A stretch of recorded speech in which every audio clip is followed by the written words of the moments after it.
A vivir que son 2 días, con Lourdes Lancho.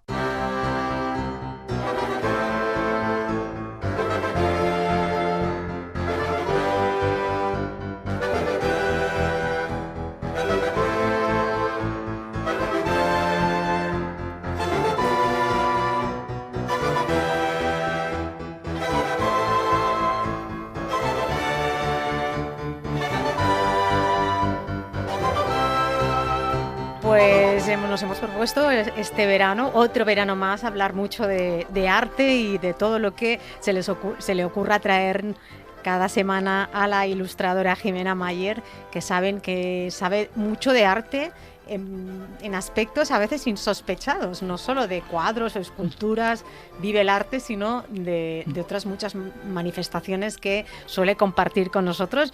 Hemos decidido proponerle que pase parte de sus vacaciones también con nosotros. Jimena Mayer, gracias por aceptar. Muchas gracias a ti, Lourdes, me encanta, siempre es lo mejor del verano. Sí, qué bien, pues para nosotros también, porque estábamos ahora hablando fuera de antena de cosas que nos contaste el año pasado que fueron absolutamente reveladoras, relacionadas con el mundo del arte. Hablábamos de los mosaicos, del origen de las cerámicas, las flores. Sí, es que siempre, ya decíamos que siempre lo que nos gusta de la historia es lo anecdótico y de la historia del arte siempre tiene detalles que luego son como vas tirando del hilo y te llevan a sitios insospechados, es muy, muy divertido.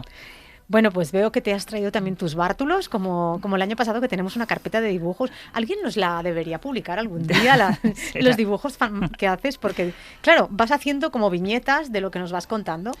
Sí, es que son porque, entre otras cosas, traemos unos invitados siempre tan divertidos que nos cuentan cosas y yo siempre, mientras escucho, tengo que dibujar porque es la mejor manera de cristalizarlo en mi cabeza, o sea que, pues, y luego ahí queda, en papel. Va ilustrando ella lo que vamos contando. Recordamos a los oyentes que tú y yo nos conocimos cuando publicaste el libro Cuaderno del Prado, que hicimos una visita por el Prado, preciosa, dentro del museo. Sí. Hicimos una entrevista, lo publicó la editorial Lumen. El año pasado se hizo una reedición maravillosa también. Muy, muy bonita, muy sí, chula. La verdad que eso fue... Y después, este año vienes con otro libro bajo el brazo, que es Una casa portuguesa. Sí, que ese es mi libro ya más personal todavía, porque el otro era como un cuaderno de viaje dentro del museo, pero este es como una especie de cuaderno de viaje dentro de mi propia casa, con lo cual ya es... Bueno, en una casa en la que encontramos jardín, que vamos a encontrar, ¿qué podemos encontrar en ese libro? Es un libro, es un cuaderno en el sentido de pues una serie de apuntes y de dibujos un poco inconexos, pero lo que les une es la mirada, la manera de como de ir recibiendo información todo el rato y mezclándola con dibujos y a la vez pues eso, como reflexiones, tal. Este tiene incluso es un poco unas memorias de cómo transformé una casa, una reforma, pero aparte cómo me he ido convirtiendo yo en otra persona, porque ahora de repente hago cerámicas, tengo un jardín, o sea, el cambio es el hilo de ese libro. Oye, ¿y qué obra de arte, qué cuadro fue el que te convirtió en ilustradora?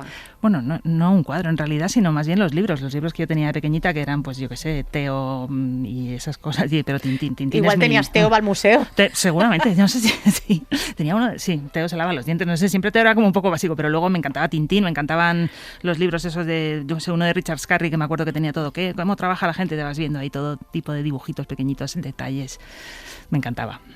Bueno, pues de ese interés de esa niña que veía y leía en esos libros, vamos a ir aprovechándonos este verano, porque una vez más vas a proponernos que nos fijemos en algunos aspectos del arte, y vamos a empezar de una manera, pues no se me ocurre que mejor para esta época del año que hace calor, estamos como encadenando olas de calor, y la primera propuesta de este cuaderno de Jimena Mayer de 2026 no puede ser más apetecible y refrescante. Some people say a man is made out of mud. A poor man's made out of muscle and blood and skin and bones. A mind that's weak and a back that's strong. You load 16. Nos propones descubrir los misterios y secretos que encierran los jardines. Ya sabemos que tú tienes jardín, como bien se puede apreciar en tu libro. Mucho es llamarlo jardín. Lo que yo tengo es una especie de caos tutelado, que es una serie de plantas que he heredado, unos árboles que estaban ahí y cosas que voy plantando a lo loco que me encantan, pero bueno, el jardín es una obra o sea, no el mío desde luego, pero es un arte, es una de las artes que yo creo que se habla poco de ella, hombre, en el contexto de los museos desde luego, pero creo que tiene muchísimo que hablar y que contar. Tú decías que tu jardín es un caos, pero seguro que tiene algún sentido y que seguro que se podría calificar dentro de los jardines, porque no es tan sencillo. Hay todo una clasificación de tipos de jardín y demás, ¿no? Claro, bueno, y que tienen una historia, porque pensarías yo, claro, cuando si no sabes nada, piensas que las plantas siempre han estado ahí, serán las que hay siempre, pero no, claro, tienen una historia complicadísima y muy, muy particular, y el jardín, desde luego, es tan marcado como la pintura o la escultura o cualquier otra cosa. O sea, uno que sabe, reconoce perfectamente, este jardín es de 1726, se ve perfectamente. O, bueno... Tú nos propones hablar de los jardines españoles. Todos tenemos un poco en mente esa división entre el jardín inglés y el jardín francés. Sí, el jardín español es exacto, es un tipo de jardín. O sea, un jardín de camelias muy verde y lustroso en Galicia no es técnicamente un jardín español. El jardín español es el tipo de jardín más heredero de la tradición árabe, que tiene pues bueno unas características muy, eso, justo para este momento perfecto, porque todo es sombra, agua, justo lo que te apetece en medio de una de calor es un jardín español. Me parece que se muere de ganas de participar nuestro invitado de hoy, porque justo él es de esas personas que ve un jardín y yo creo que sabría ubicarlo en el tiempo de decir, este es de la segunda etapa del siglo XVI porque tiene una serie de características. Es una de las personas que más sabe de jardines bueno, yo diría que en el mundo, porque a mí me maravilla, un ratito que hemos estado hablando me maravilla escucharlo. Es Jesús Moraime, paisajista, jardinero y historiador de jardines. Buenos días y muchas gracias por venirte al programa. Muy buenos días, Lourdes, y muchísimas gracias por traerme aquí, a Jimena y a ti. Oye, es un gusto. Si tuvieses el jardín de Jimena, ¿cómo has dicho que era un caos? Tutelado. Tutelado. No es caos total. Pues me encantan esos caos tutelados. Me gusta que el jardín sea un poco caótico y dejarle un poco de libertad, ¿no? Que es más inspirador todavía. Dicen, Jesús, que eres el creador de los jardines más bonitos de España. Como a Jimena le he preguntado qué le llevó a ser ilustradora, te pregunto a ti también, ¿en qué momento tú supiste que eras un paisajista, un diseñador de jardines? ¿En qué momento tú, de tu infancia, dices que quieres ser esto? Bueno, gracias por ese piropazo, Lourdes, pero creo que ahora somos muchos profesionales en España haciendo jardines muy bonitos, la verdad, y maravillosos. Estamos en un momento estupendo para el jardín en España, con gente muy buena trabajando. Bueno, y yo espero estar en ese grupo. ¿Y qué me llevó a mí al jardín? Pues yo, como siempre digo, el jardín hunde sus raíces en la infancia, ¿no? Como Machado, ¿no? Mi recuerdo de un patio de Sevilla. De Sevilla, ¿no? sí, donde florece el limonero. ¿Y dónde está pues tu patio, tu jardín? Los míos están como muy relacionados con Galicia. Ajá. Mi madre es gallega y pasábamos los veranos en un pueblecito cerca de Vigo que se llama Canido, y ahí teníamos pues un jardín como muy umbroso de setos recortados de boj, con un gran magnolio. Entonces, eso, bueno, los jardines gallegos me han marcado mucho, y también me han marcado los jardines portugueses, que es algo aquí que me liga a Jimena, porque los dos compartimos ese amor, ¿no?, por Portugal, ¿no? Como te decía antes, yo me considero ibérico, ¿no?, muchas veces, y de la implicación que tengo con Portugal.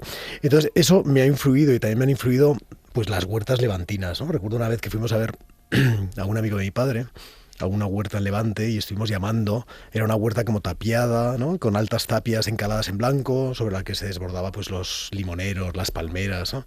Y estuvimos llamando mucho rato hasta que nos abrieron, y luego entramos en ese vergel, ¿no?, en ese paraíso, y en el centro había como una alberca con agua, y bueno, son de esas cosas que se te graban ¿no?, en el fondo de tu mente, y son las que te inspiran todo el día para hacer cosas.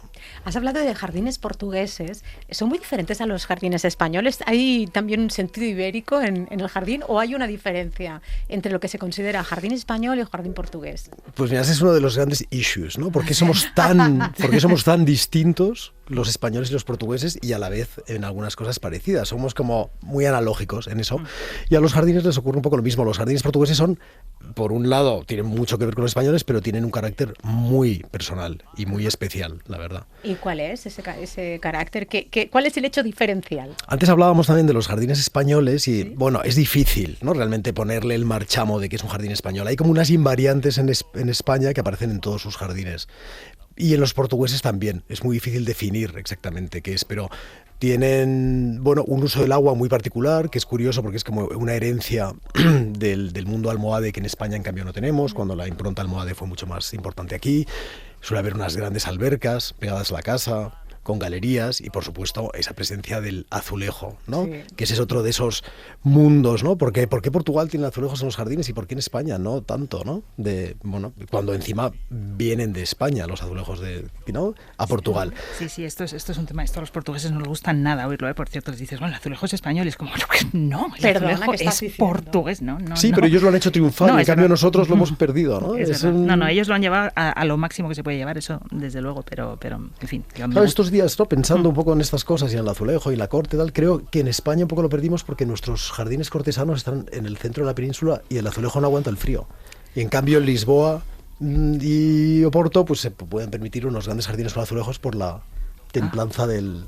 Qué bueno, claro. Sí, no, bueno, no es mala apreciación. Mira, Me igual, gusta, es, me igual, gusta, es no una, sé si- igual hemos encontrado ahí una vía para Sí. seguir. Tú ya tienes varios proyectos en Lisboa, ahora en Oporto está Masarelos House, que es tu tercer proyecto empresarial, ¿no? Creo, Pues sí, porque realmente yo soy jardinero. Lourdes, me decías un poco cómo llegué allí. Sí. Bueno, pues mi familia me encargó que me encargase, ¿no? Que me ocupase, de un jardín en el campo. Se me dio como muy bien y luego uno de mis hermanos me dijo, oye, hay una carrera de paisajismo. Cuando yo estaba estudiando ornitología, que a mí me fascinan las aves. Oh. Yo quería ser pajarero. Madre mía. Sigo viendo pájaros. Bueno, oye, Y- ya ibas bien orientado, ¿no? Jardines, pájaros. Un poco bien orientado. Me fascinaba la naturaleza, pero también el arte. Y el jardín consiguió que fuese realmente feliz porque la jardinería funde arte y naturaleza, Claro. que son mis dos grandes pasiones. O sea que no puedo estar ahí mejor. Y luego sí, dentro del mundo del jardín acabé. Mi lema es como gardening everywhere, ¿no? Yo jardineo en todas partes. Y al final mis 3 proyectos un poco empresariales que están ligados al mundo hotelero y a experiencias como sensoriales en los sitios, pues también llevan el jardín a ellos, ¿no? Tengo como un proyecto de casas en la Vera, en un Sí. sitio que se llama Casas del Naval, En Cáceres. un hotel que abrí en Lisboa hace pues ya 16 años y que cuenta en los apartamentos la historia de los jardines de la ciudad. Jardines maravillosos que tiene esa ciudad, que es increíble. Y luego, como decías, mi último proyecto ha sido Masarelos House, que es un hotel también en Oporto, en el que tengo un jardín en el que me lo he pasado bomba, utilizando unas especies que no puedo utilizar aquí en la zona centro, porque yo casi siempre trabajo en Madrid, Extremadura, La Mancha, y allí pues era todo un escándalo exótico, y en el que he utilizado además mucho azulejo. En la alberca y... Te has dejado ir ahí, ¿eh? Total, me lo he Te has pasado soltado me lo he pasado como un enano. totalmente. Y antes comentábamos también que un jardín siempre se asocia pues a belleza, bienestar, paz, pero un jardín puede transmitir muchas cosas. Como decía antes Jimena, el jardín es arte. Y es que eso es muy importante que quede claro. El jardín, y como hay arte, es artificio. Toda la obra de un hombre es artificial y es... O sea que mucha gente relaciona el jardín con lo natural, pero no. Es algo creado por el hombre y artificial. Y aunque tenemos asociado, como tú muy bien decías, el jardín a las cosas placenteras, pues hay jardines que lo que nos quieren es transmitir miedo o horror o sensaciones que nos saquen un poco de nuestro espacio de confort, ¿no? Como se dice. Y eso le ocurre mucho a los jardines del manierismo, en los que suele haber de repente grutas con monstruos y con efectos de agua que te sorprenden cuando menos te lo esperas, ¿no? O los jardines chinos, en los que a veces en los paseos por estos jardines chinos lo que se pretende es horrorizar, ¿no? al paseante, ¿sabes? Qué bueno. Qué cosa, madre mía. Esto... Yo me da la impresión que en muchos lugares se ha conservado a lo mejor el edificio que es patrimonio y se ha descuidado un poco el entorno del jardín. Estoy pensando, por ejemplo, en edificios en los que incluso el jardín ha tenido un papel fundamental, en la Alhambra, en lugares así, que yo no sé qué papel ocupa la restauración de jardines en el aprecio al patrimonio. Ya. Bueno, es que has llegado a un punto que es importantísimo en el jardín, ¿no? Cuando un arquitecto, un interiorista acaba su trabajo, aquello está hecho. Cuando un paisajista acabamos nuestro trabajo, aquello todavía se tiene que armar, tienen que crecer los árboles, y luego el jardín es súper efímero. A un jardín, como lo dejes de mimar unos años, aquello desaparece, ¿no? Claro. O sea que es muy, muy, muy delicado. Y tienes mucha razón que hay unas grandes casas que han perdido por completo sus jardines, ¿no? Entonces el papel de la restauración de jardines es importantísima y es un tema muy delicado, porque... ¿sabes? Hay que debe ser muy difícil. Estuve viendo el otro día sobre el jardín del Museo Sorolla, que me encanta, que es este tipo de jardín español con muchísima cerámica, y cómo, claro, ha cambiado tanto la calle Martínez Campos cuando hicieron ese jardín, que le daba muchísimo sol, porque todo eran casas bajas alrededor, pero luego, claro, al construir ese jardín, ahora es un jardín en sombra totalmente, y claro, tuvieron que cambiar las especies.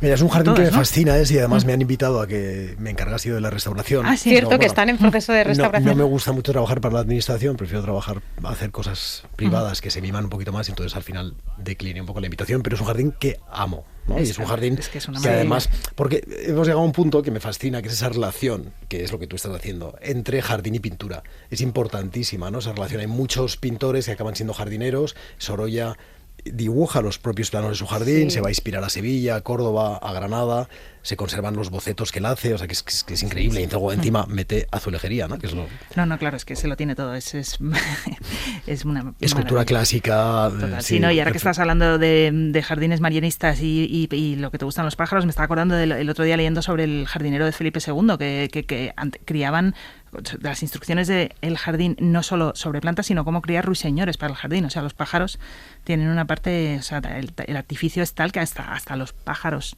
silvestres son criados para el jardín. Me parece... Bueno, sé cómo está relacionado todo el mundo animal con el jardín, porque Claro, siempre en claro. los jardines había colecciones de animales exóticos, ¿no? El pavo real ya, desde que vino con Alejandro Magno de la India, pues ya ha formado parte de los jardines.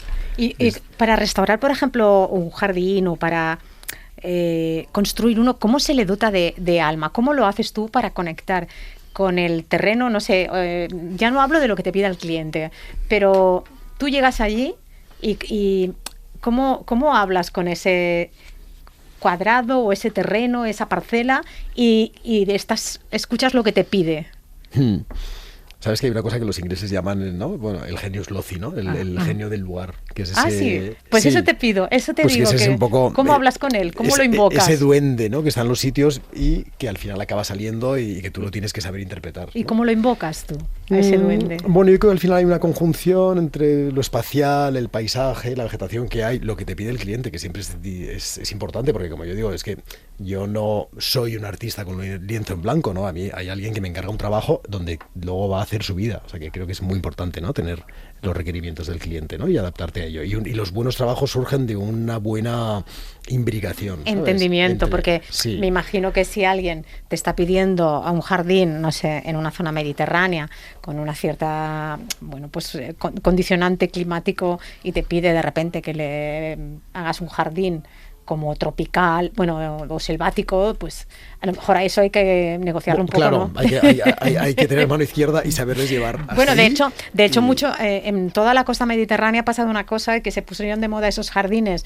de césped frente a las casas, cuando el jardín mediterráneo de toda la vida, que lo has descrito tú muy bien, con ese jardín levantino, ¿no? De parterres, de tierra, o grava, o lo que fuera. Y de sombras, de luces, de murmullos de agua, de perfumes intensos, ¿sabes?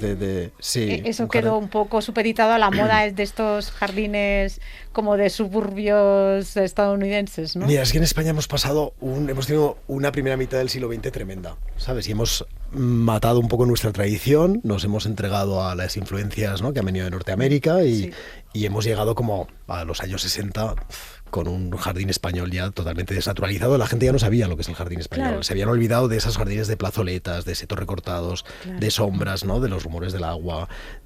Todo eso se había olvidado y habíamos pasado al césped. Y en ese momento, es que justo además ahora estoy yendo mucho a un jardín en Segovia que se llama el Romeral de San Marcos, que lo hizo un paisajista uruguayo que llegó a España en el año 69 y al que le debemos mucho de nuestra actual situación aquí jardinera, porque fue el que creó la primera escuela de paisajismo, el que intentó recuperar como toda la tradición española, y hizo este jardín allí, y entonces sí, se encuentra con un mundo eso totalmente desnaturalizado, descaracterizado, ¿no? De todas formas, a mí me impresiona mucho, te diré, porque yo viví en Escocia 5 años y allí tienen mucha tradición jardinera y la gente sabe mucho de todo. Y aún así, a mí me maravillaba ver vecinos míos que ponían, de repente, digo, ¿y esta planta que la y eran jaras? Habían puesto jaras y 2 olivos en unas macetas. Y yo pensaba, pero esta gente, qué buen humor, porque vamos, ¿a quién se le ocurre aquí? O sea que... Me encanta que hables de la jara, Jimena. A mí de repente con 14 años me mandaban a Inglaterra a estudiar inglés en verano, que me horrorizaba ir, por cierto, y llegaba a un jardín de unos guardeses de un gran manor house, que desde donde yo pasaba el verano, y tenían jaras en su jardín, y yo decía, pero si esto en España las arrancamos, por favor, es que es una mala hierba. Como planta como súper exótica y pues bonita, ¿no? Sus rock rose encantados ahí. Como, sí. Qué bonito. Bueno, es que los ingleses han sido los grandes descubridores de nuestras plantas y son los que ellos las utilizan en los jardines. Ahora estamos utilizándolas nosotros, pero de rebote, que nos vienen de las pusieron en valor ellos. Sí. Sí, sí, Ellos sí, hicieron sí. unas labores como de pesquisa así ¿no? Y eso me hace preguntarte, preguntaros a los dos un poco, porque ¿qué papel han desempeñado los jardines en las sociedades a lo largo de la historia, ¿no? Por ejemplo, la sociedad mediterránea. En España, por ejemplo, la herencia musulmana hace que la casa se organice no en torno a un jardín, pero sí en torno a un patio ajardinado, ¿no? Esas casas andaluzas con esos patios de Sevilla, como glosaba Machado. No, bueno, yo siempre me pregunto, te diré, porque me parece que jardín, el problema con la palabra jardín es que sirve igual para Versalles que para el patio de mi casa es particular. Entonces, claro, es confuso. No, pero me encanta esa pregunta, porque el jardín realmente lo que nos está dando siempre es el tono de lo que está ocurriendo en la sociedad. El jardín es un gran reflejo de lo que ocurre en el mundo social, ¿no? El jardín barroco francés es el gran reflejo del absolutismo y de esa jerarquía brutal de la sociedad, ¿no? El jardín inglés es el jardín como de la liberación, de ese corset del antiguo régimen y de un camino hacia la Revolución Francesa y la libertad y ¿no? Y en cambio, bueno, pues sí, el jardín ¿Y el de ahora? musulmán. ¿Y el de ahora? Bueno, y el de ¿Cómo ahora, sería? pues el de ahora es muy interesante, sí, porque el de ahora habla mucho de todos los procesos ecológicos, de lo que nos interesa ahora mismo, la sostenibilidad, los ciclos dentro del jardín. Ahora estamos muy todavía dentro del mundo de lo que se llaman las New Perennials, ¿no? Que son como es un movimiento que empezó un paisajista holandés, Piet Oudolf, que ha sido el gran influyente en el mundo del jardín los últimos 25 años, y es un jardín que trabaja mucho con herbáceas, gramíneas, y en el que importan mucho los ciclos anuales. O sea, que la planta esté seca o que ya esté pasada no quiere decir que la tengas que quitar, sino que tiene un valor en sí misma, como que sea un poco mustia, el valor de la semilla, y eso es muy importante, y creo que esa conciencia ecológica que tenemos ahora mismo está muy reflejada en el jardín, con la utilización de plantas autóctonas, de los procesos de reutilización del agua, de no abusar de herbicidas o de pesticidas, ¿no? Sí. Ahora te voy a hacer una pregunta que seguro que odias, siendo una persona que se dedica al paisajismo, que le encantan los jardines. De hecho, eres coautor del libro Los Jardines de Lisboa. Y te voy a preguntar cuál es tu jardín favorito. Mi jardín favorito. Pues me encanta la pregunta de a quién quieres Lourdes, más, a que papá o a mamá. me encanta que me lo preguntes, porque es que no me da ninguna pereza. Mi jardín favorito es un jardín que está en Italia. Está en el norte de Italia, entre Roma y Florencia, y es un jardín que se hacen los obispos de Viterbo en el siglo XVI, y se lo encargan a un gran arquitecto del momento que es Vignola. Y es un jardín, sí, se llama Villa Alante, en Bañaya. Y es un jardín muy arquitectónico, como casi todos los jardines del Renacimiento, ¿no? Con terrazas, pero aquí hay un gran juego de agua de tradición hispano-islámica, que es que ha llegado a Italia, no sabemos muy bien, ¿no? Cómo, es algo que me gustaría mucho investigar, y en el que la arquitectura está como supeditada al jardín. La arquitectura se ha dividido, son dos pabellones, y el eje del jardín los atraviesa. Y los dos pabellones pues compensan, equilibran, y bueno, es un jardín totalmente para los sentidos, que con una narración maravillosa, porque los jardines siempre han tenido un gran sentido narrativo, ¿no? Que se ha perdido, pero los jardines del Renacimiento y el Barroco eran una pura narración de las historias mitológicas y de qué ocurría aquí, qué ocurría allá, ¿no? Y allí eso lo mantiene muy bien, y el juego del agua es impresionante. Si tienes la posibilidad de ir, vete. Está no muy lejos de Bomarzo, que es otra maravilla que hay que visitar, y este se llama Villa Alante, en Bañaya, y además conserva los árboles originales del jardín, que son unos plátanos orientales. Wow. ¿Y en España? Y en España tengo muchos favoritos, la verdad. En España tenemos un patrimonio jardinero increíble. Todos los jardines de la Alhambra, yo soy un gran apasionado de todo el mundo hispano-islámico, pero hay un jardín pequeñito que se visita poco, en un pueblecito que se llama Bornos, del norte de la provincia de Cádiz, y allí hay el jardín del Palacio de Bornos, que lo crean los Afán de Rivera. La familia de los Enríquez de Rivera y Afán de Rivera es una familia sevillana muy singular, porque crean tres de las grandísimas casas andaluzas, que son Pilatos, Dueñas y Bornos. Wow. Que luego Pilatos y Dueñas han acabado en las dos grandes familias nobiliarias, ¿no? Sevillanas, sí. pero en un momento pertenecieron a la misma.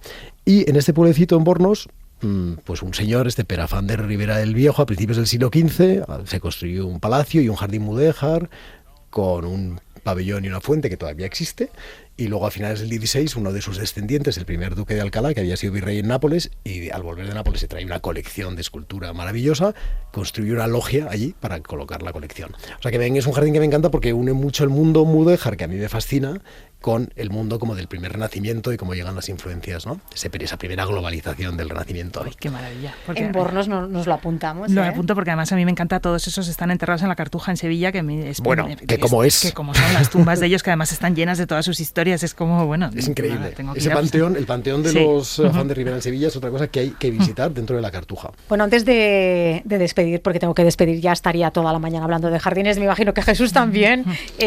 Jimena, ¿qué has estado dibujando? Pues mira, cuéntanos. He estado tomando apuntes aquí porque, bueno, me estaba pareciendo todo precioso. Aquí, por ejemplo, tenemos un jardinero manierista con un poco de aquí, como de bomarzo, una alberca con palmera a la alicantina. Déjalo. Espera, ¿así? No. Ah, no, lo dejo quieto. Vale. Así no, está bien.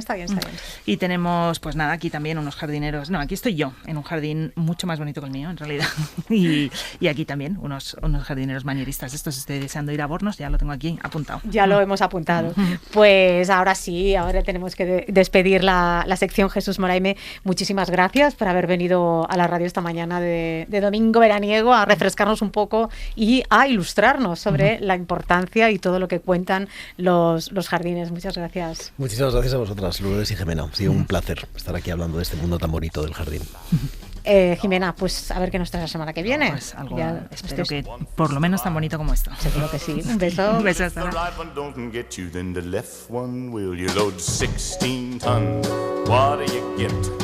Another day older and deeper in debt. St. Peter, don't you call me 'cause I can't go. I owe my soul. Para no perderte ningún episodio, síguenos en la aplicación o la web de la SER, Podium Podcast o tu plataforma de audio favorita.